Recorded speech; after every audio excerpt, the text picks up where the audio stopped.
So the biggest thing leaders have to give up for me, it's ego and control.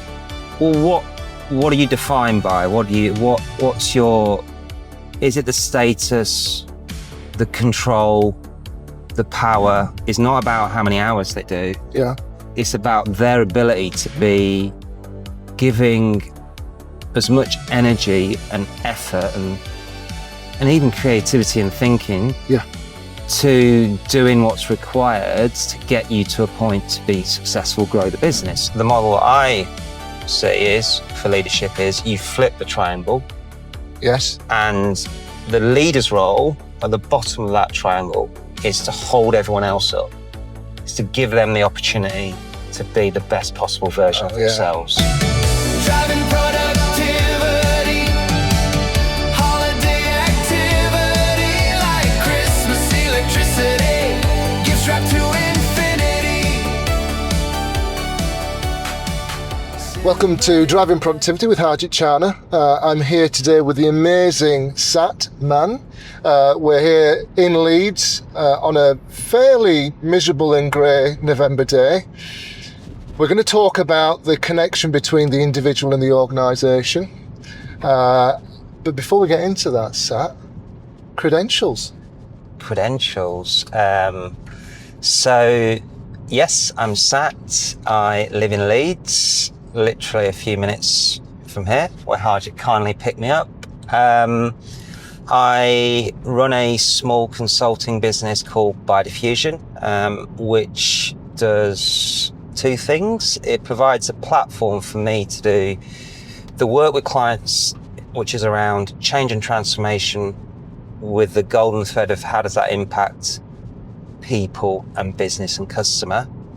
And then we also, as well as doing the work, we help organizations build capability through co-designing, development and training. And my journey to doing this work has been, I would say, 3 chapters. Yep. My first chapter was university sales in recruitment and technology. Yeah. And then spent about 7 or 8 years doing that for companies and leading teams, and then decided to do it for myself, set up a business, did that for 10 years. So we were doing technology, executive search, managed services and consulting work through tech. Left that, decided to do something completely different and set up an online food delivery business, delivering healthy food into workplaces. Brilliant. Using an e-commerce platform, a chef-built kitchen and cargo bikes. Loved that business. Office driven, so when COVID landed, that completely skewered our model. Yeah. So that came to a conclusion, really, and then I went back into technology and consulting and did an interim role, helping business scale in that space. And then I came to this business to bring together all my thinking and passion for change, people, culture, and what that means for individuals and organisations. Amazing. So, a really well-rounded career.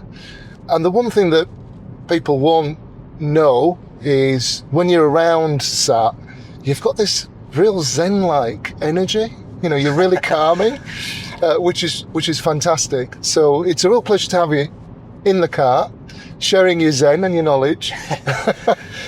Before we get into it, tell me about you. What do you do outside of work to relax? Outside of work, my North Star for both things, work and outside of work, is family. Love it. So as much as possible, that's number one. How do I spend meaningful time with my family? Both my immediate family, I've got a wife and 3 children, and then broader family, my mum who's older now, and then my sister, brothers. And then after that, whatever space is left is friends, Football. I'm a season ticket holder at Liverpool. Music. I love music.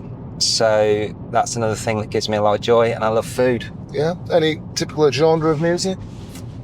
So very broad. It's probably narrowed over time, but I got exposed to growing up in the 80s and 90s, and particularly in a household where there was no blueprint for music. I was almost open to a Pandora's box. So anything that came at me, whether it was Guns N' Roses, through to Whitney Houston, to Bobby Brown, to, you know, NWA, to Charlotte and Stone Roses, through to Prodigy, dance, rave. I just took it all. Brilliant. I took it all. And some classics there that you've just reeled off. So yeah. And most of those I've seen, apart from Bobby Brown. Right. Wow, you've seen Whitney Houston? Yeah, saw Whitney, at Sheffield. Yeah, she was amazing. That was one of her first tours. Yeah. Wow. I'd argue one of the greatest female vocalists. Oh yeah, ever. 100%. A voice of it, just incredible power and emotion. But yes. Revealing my age there. Yeah. So we're going to talk about the individual and how the individual connects to the organisation.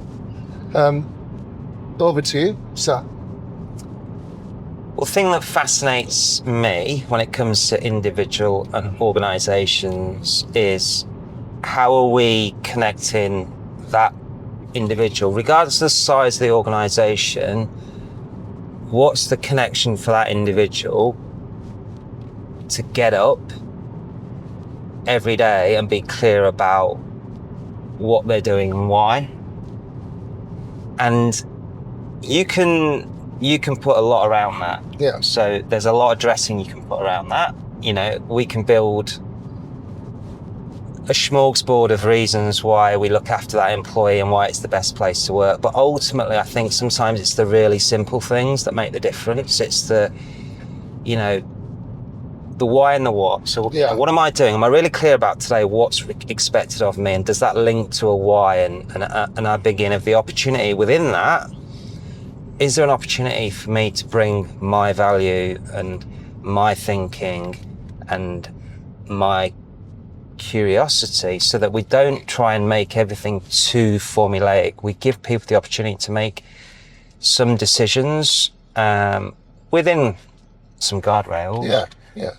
Because I think when you think about organisations, it's about how does the organisation's going to really exist because it's got a customer buying a product or a service. And that ability to sell that product or service to its absolute best allows us to have a colleague that we can employ and pay for. Now, on that, is that applicable to any size of organisation? Because this show, we're really passionate about SMEs and helping SMEs. And I guess what you've described is probably critical to smaller organisations where, they live or die by the customer experience.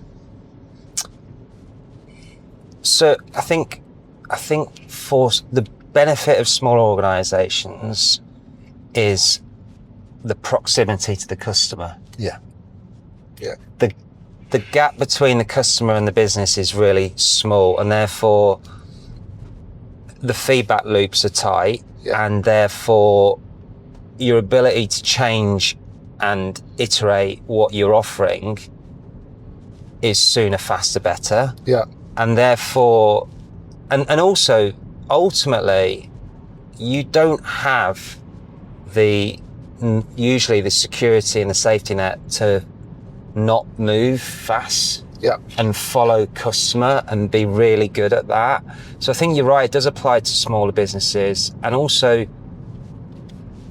in a small business, any cost of an individual, if you hire someone, if I've hired people in small businesses, that's a huge cost. So you have to really, really think about, how do I get the absolute most out of that individual to deliver what we need to for the customer to then bring the revenue to then pay that cycle matters more. And when you say that, you're not referring to sweating the asset. This is about growth for the individual, value for the individual as well. Just to be clear, because when you say that the best out of that individual or the most out of that individual, people may link that to sweating the asset. Yes, I agree. And it's a good question, that, because I've always found when I've built teams that is never going to be the ask, right? And because what you're saying, Harjit, is to some extent, you might even be saying if it's 8 hours or 7 or 6, is that really 6 or 7 or 8 focused hours being really clear about the work you're doing and why? So when I think about making the most of it, that for me is not about how many hours they do. Yeah. It's about their ability to be giving as much energy and effort and even creativity and thinking to doing what's required to get you to a point to be successful, grow the business. So it's not sweating the assets, it's making sure that asset has essentially a frame, or almost a space to play in that allows them to perform to the best of their ability. That's what I think. Yeah, so the ability to innovate, improve, serve better. Is that sort of an empowerment sort of thing that you're referring to there? So the way I look at this, and this isn't my frame of reference, but I connect with it. And whether you look at it from a Simon Sinek leaders eat last aspect of things, that in a way is for me a good frame of reference. What is a leader? Whether that's an owner and a manager of a business, whether that's a leader as we might see traditionally in an organisation, what's their role? So for me, if you look at a pyramid, an organisation where at the top of that pyramid is the look down the model, the command and control. Yes. For me, the model that I see for leadership is you flip the triangle. Yes. And the leader's role at the bottom of that triangle is to hold everyone else up. It's to give them the opportunity to be the best possible version of themselves. That's for me the frame of reference around what is leadership. It's behind, and that work it's the connective tissue behind the scenes. It's not the in the boardroom leadership, making decisions. Does that mean then that leaders have to give up some of the stuff that they perhaps hold close to themselves, such as being the final decision maker, the policy maker, the rule maker? Do you know the biggest thing leaders have to give up for me? It's ego and control. Okay, tell me more. Well, what are you defined by? What's your, is it the status, the control, the power? Is that what you think is that why you enjoy leadership? Or do you enjoy leadership because you want, what makes you feel like a leader is seeing the people around you grow, develop, elevate, perform, and be successful. And I call that's what I mean, the Simon Sinek, leaders lead last, or the triangle upside down. So you're holding people up. And I think the biggest thing that leaders have to give up is that thinking that they've achieved, therefore they deserve that status or role. Yeah. That isn't leadership. Would you say there's another factor to that as well? So you talk about ego, status, but there's also that factor called individual performance targets and bonuses. What do you think that does to shape leadership behaviour? Tell me if you disagree, but I firmly believe that behaviour follows incentive. So as a human, Yeah. Harjit, if you incentivize me enough to do something, will my behavior match that incentive is the question. Yeah. Because without me talking about anyone else, I'm sure there'll be a point where if you put enough money on the table and said, will you do X, Sat? Yeah. There'll be a point where that number's big enough, right? Yeah. And what you asked me to do might be outside of my frame of, is that the right thing to do? Do I agree with it? Should I do it? Oh, do you know what? On a human level, Yeah. that's a nice number. So, and I'm not going to say I would be past that point, because I'm sure there's a number, if we were talking about it, it's big enough. Yeah. There always is. So to my mind, the model of, well how we incentivize and reward and drive, outcomes. So this goes to the heart of what I feel, that if you obsess about giving people what they need to be at their best, creating safety and so there's three things that I think about when it comes to no matter what size of business you are, and I think about this, it's almost like the family ideation model is so we all need to feel safe, okay, and feeling safe means that you're that feeling of you can be yourself, right? Yeah. That's really important, creating safety.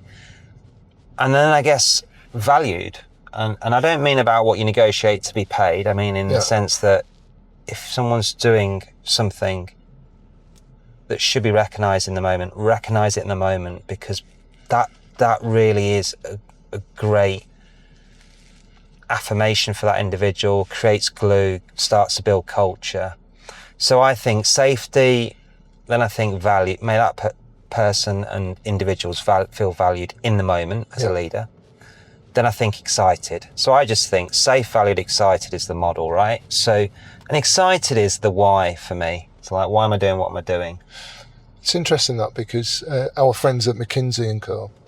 ran a survey, and in the survey it suggested, this is around frontline employees, but over 50% of frontline employees didn't feel safe at work to make decisions around the work they do. That's astronomical, isn't it? Over 50%. And the thing that's interesting about safety is I don't think people understand what that really takes. And I think they find it almost woolly.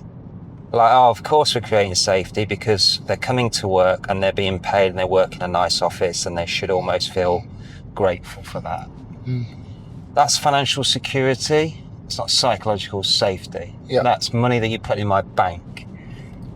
What we're talking about is feeling, and this is another thing that people struggle with, is feeling. So there's a saying that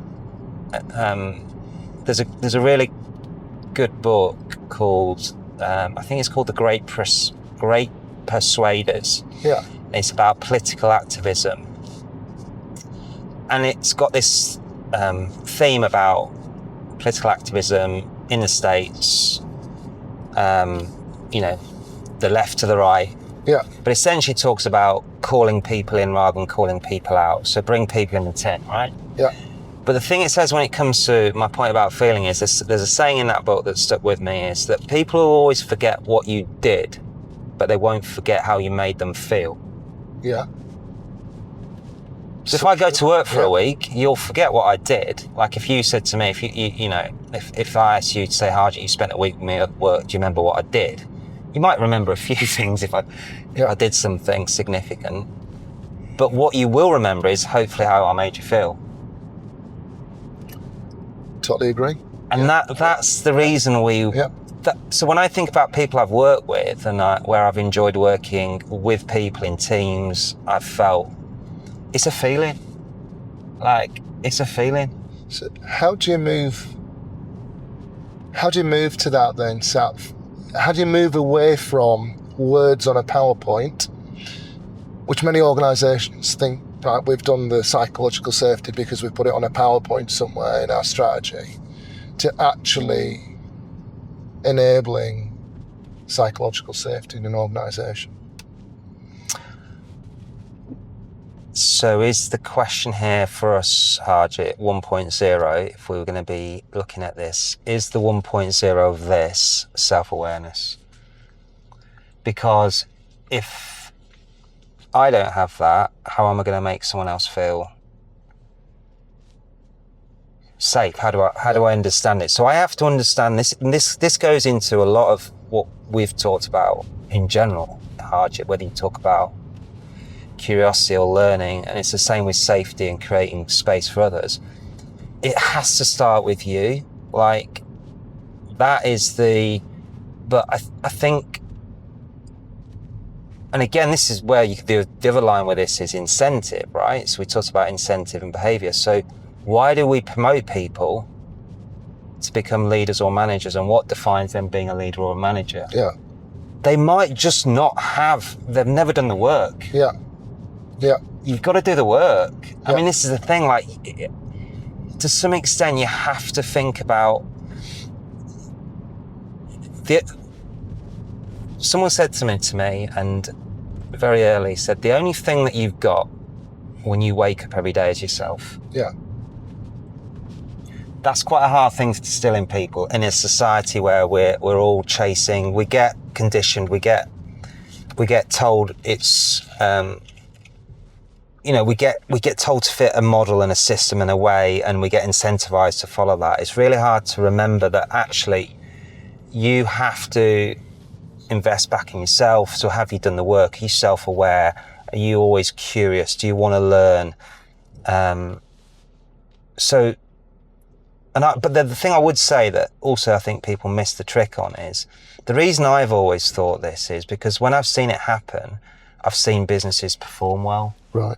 I've run small businesses that have punched above their weight because we've created an environment and a connection between our people to firstly absolutely feel safe, and then valued, of course, and really driven to go and do stuff, but then create them space to go and perform, trust them, let them make mistakes.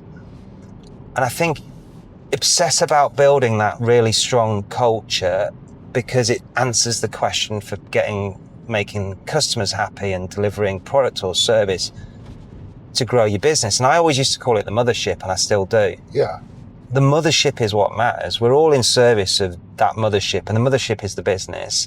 Because if that doesn't have money and revenue in it, it can't pay for me and it can't pay for you. So, all very sensible. I would say that what you've described, I would see in a slither of businesses in the UK. What stops organisations from applying these principles effectively and taking advantage of all of the benefits, which is engagement, customer satisfaction, innovation, profits? There's so much research that connects what you've described to success and sustainability of businesses. But I don't see many organisations doing it or doing it well. So what stops them? That's a question that has got many facets. What stops them? I think people, process, system gets created, and you might say that people end up fitting a process and fitting a system that essentially provides the straitjacket to do the things that we're talking about.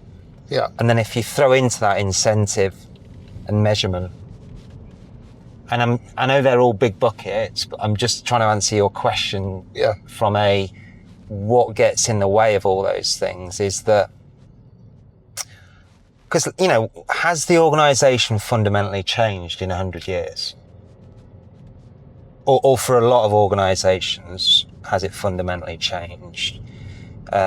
the only significant thing that's really disrupted organisations in recent memory is COVID. Yeah. That's the only thing where it's like it forced organisations to rapidly and fundamentally shift how they do work and how they collaborate, how they come together, everything they do. But that hasn't necessarily then led to any systemic or process or people changes really materially now, I don't think. Yeah, it's a really good shout, that, and I'd say that, you know, part of this is that leadership management mental model. You know, for me, that's where the shift takes place, because everything that results from that is your system and your system's performance. So, you know, I use that model of thinking, system and performance.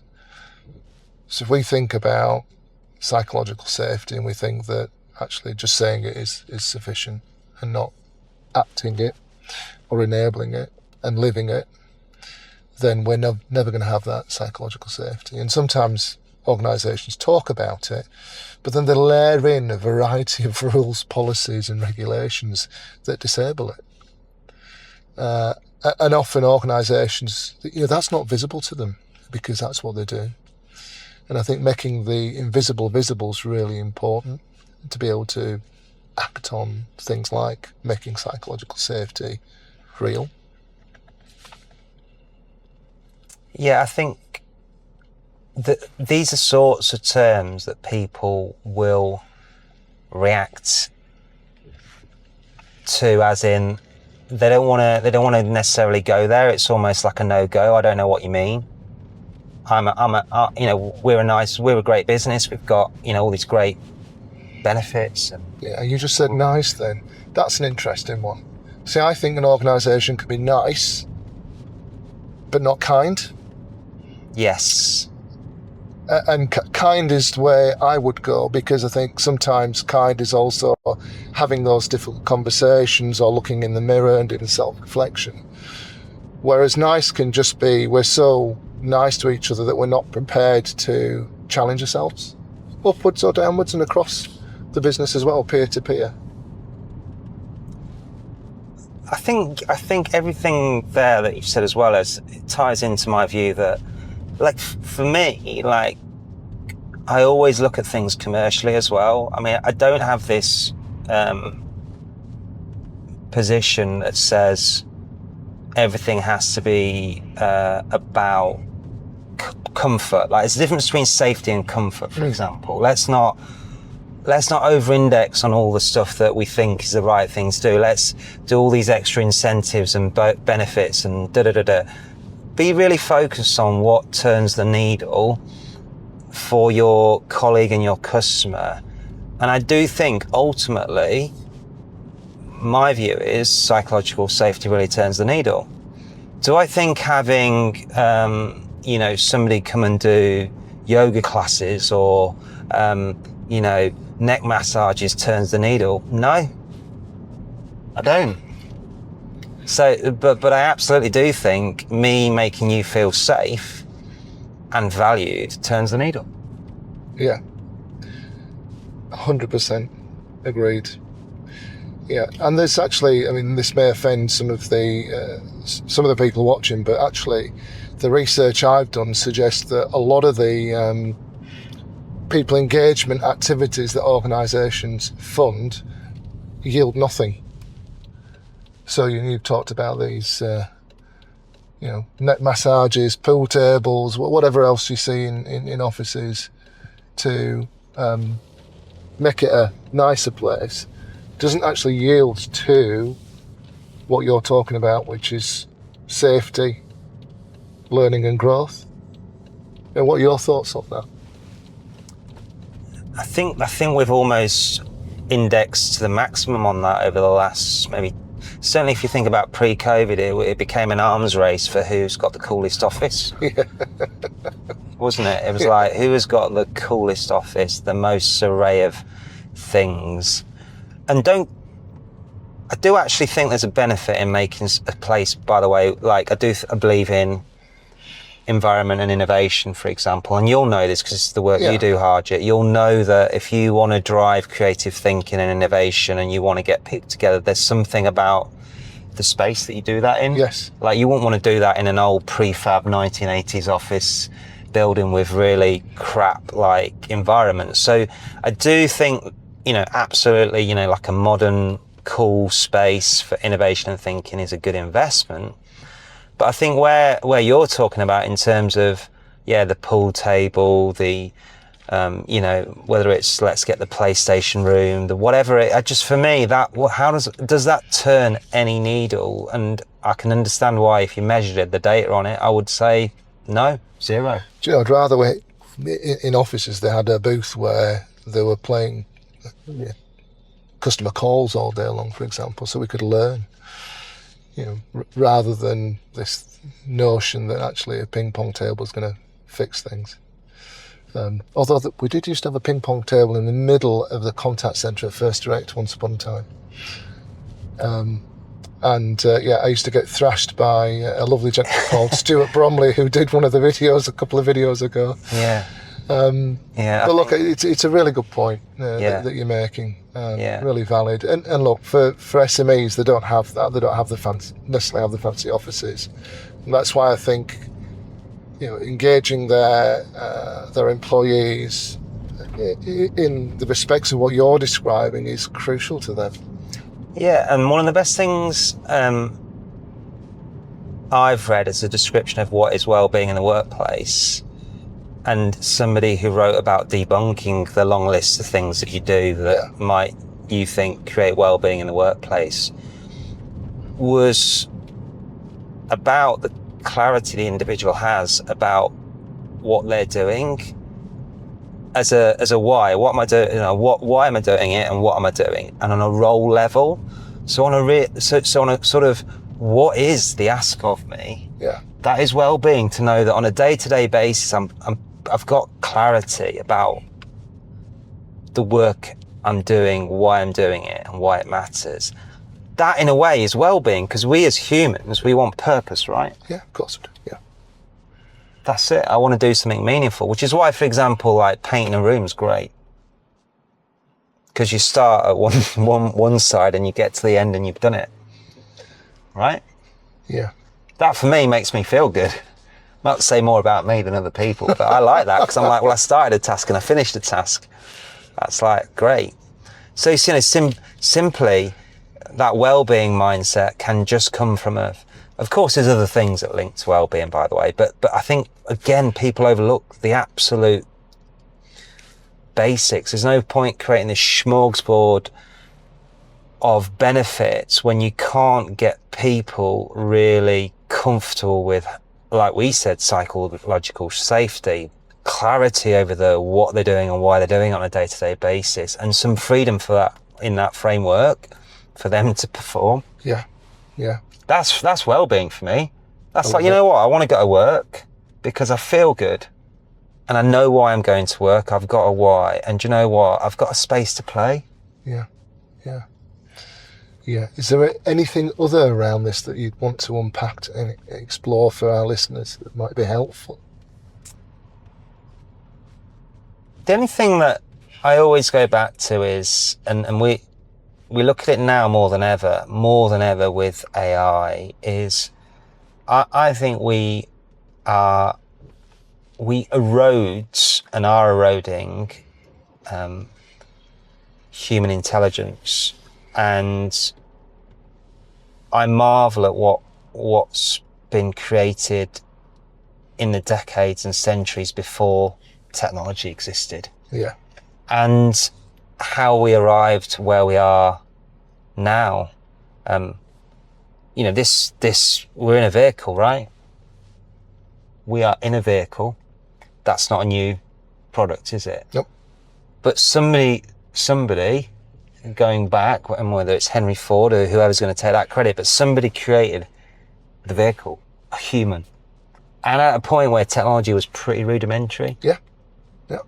So we've managed to solve so many problems, existential problems, without technology. So So yes, we've got technology now, but let's not underestimate the power of the human. And it's a really good point, that, because I think, for organisations, actually raising the IQ of the organisation is really important. That ability to think and the licence to operate in an innovative way. Because many organisations are locked down by rules, regulations, policies, procedures, and people blindly follow them because that's what they are told to do. But actually, engaging brains, innovating, thinking, I think that's what's going to help organisations get to the next level. And across everything you've said, which I agree with, I think, what is the role? And this is such a hot topic, isn't it? What's the role? You've on the spectrum of what the future of work holds. You've got some of the world's richest people to whom there is a self-interest in this idea that essentially the world's going to operate through artificial intelligence, robots, etc. You're going to get a real elite few in that knowledge economy that pretty much run the world, and we are going to be redundant. Now, for me, that's a completely self-serving position to take. Yep. I don't believe in that. I don't think you'll ever change the joy, for example, of going to sit in a restaurant and having food made for you by a human being. I hope not, anyway, because that for me is a joy that we shouldn't lose sight of. But I do think on that spectrum back from there is, what do we need humans for? And what's the role they play? That's a more interesting question. And that for me is about, what are our human skills that give us the ability to use technology to leverage better outcomes? That's about things like, well, we've talked before about curiosity. Yes. It's about asking really good questions like, what's the problem I'm trying to solve and how does this fit? And then judgment, like being able to assess a lot of data, pick out what's relevant and make decisions. And of course, if we were going to come right back to the base of this, is empathy. And we've talked about psychological safety quite a few times. But so, what does a human bring that a robot or a machine doesn't? Well, connective tissue and empathy. I don't envisage a world where I'm sat here talking to a robot driving this car. I'm pretty sure I wouldn't have got in a car on a Saturday otherwise. If you'd have said to me, Sat, I'm sending a robot over because that's how we do this, I wouldn't have spent my Saturday morning. Well, it just wouldn't have got me excited. There's such joy in conversation. And I'm going to go off slightly to a different direction. My son spent the day with his mates yesterday, and he came back and he complained and he said they're all on the phones. He likes conversation because that's what we're teaching them. And I think that's such an important human skill, is to be able to connect and engage with people and actually care, care enough to care. Really important, I think, for the future. We're getting quite deep now, Sat. We are. We're going to get into all sorts of rabbit holes, but it does. The thread is, it comes back down to people, and I can. When we talk about performance and organisation, and this is where we were saying that the link between the individual and the organisation, the I and the Y. The outside in, whichever way you want to look at it. I think there is this, there is this existential question about us as people and humans and where we fit into this fabric. But I can also understand, when I think about it, why people have retreated and people are continuing to retreat with what's being talked about right now with technology. I think that's, as we know, productivity is an issue in general. I think that's partly as a result of the fact that we're in this strange phase of not being really clear about what we want from people, what we expect from people, how we help people, how we build build their skills into the bigger picture. So then and then as you know, the classic thing is where you start to see people simply as a cost and a number. Yes. And that's a lot of what's happening right now, is that really reality is like it's, the valuations we've got behind a lot of these companies is really based on the idea that they're going to replace people. So the number we're placing on them is based on the number we're replacing of the people. Yeah. So I can understand why, to be honest with you, Harjit, why it's a strange place at the moment. And then you look at young people. What does this mean for them? What's it mean for the future of work? Youth unemployment's not great. There's a lot of like societal issues that I could get into with all this, but I guess what I always hold on to is that people matter, and they will always matter, and we have to be guardians of that. Yeah. And that's probably it, I think, Harjit. So, Sat, people will be watching this, they'll be thinking, it's resonating with me. Really like what Sat's saying. What are the 2 or 3 things people can do tomorrow to start moving forwards with the things we've discussed today?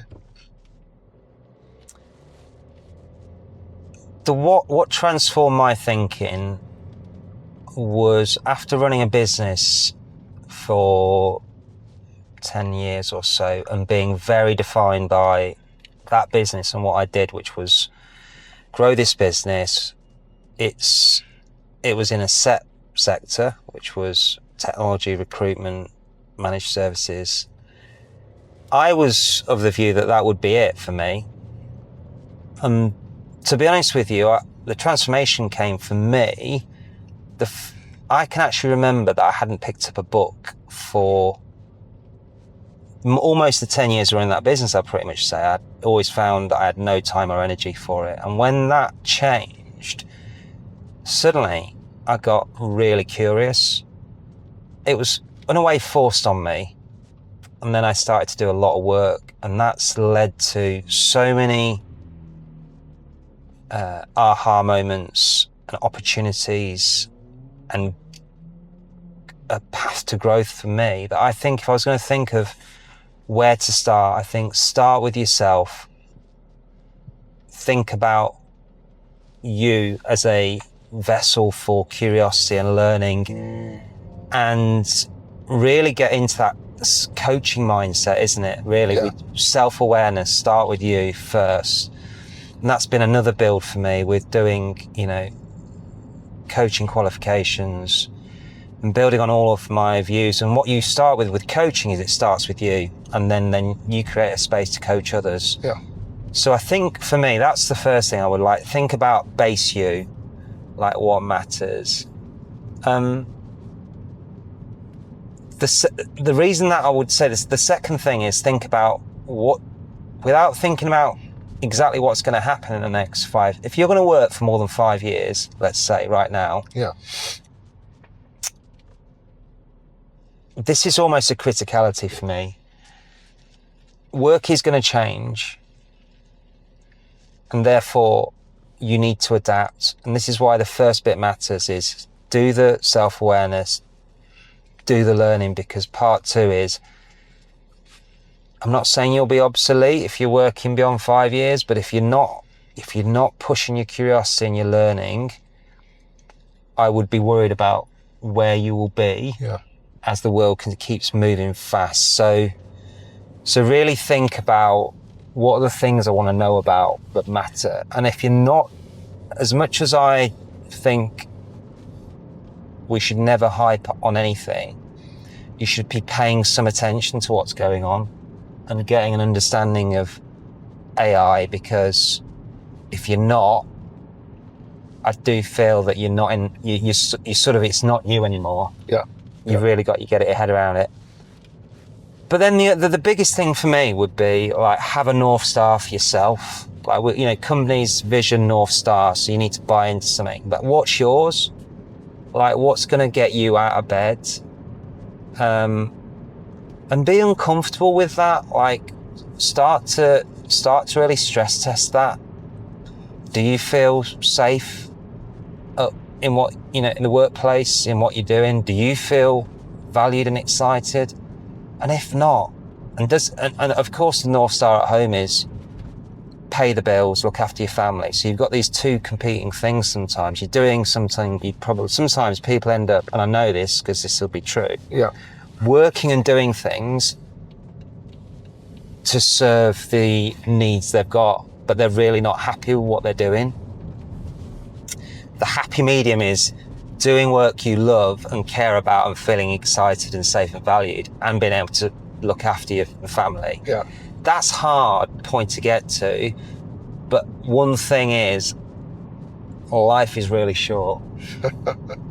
Life is so short that when I've done things and I've taken risks and I've pushed myself out of my comfort zone, and I've even taken risks with my family situation and what we need to be in a good place. Yeah.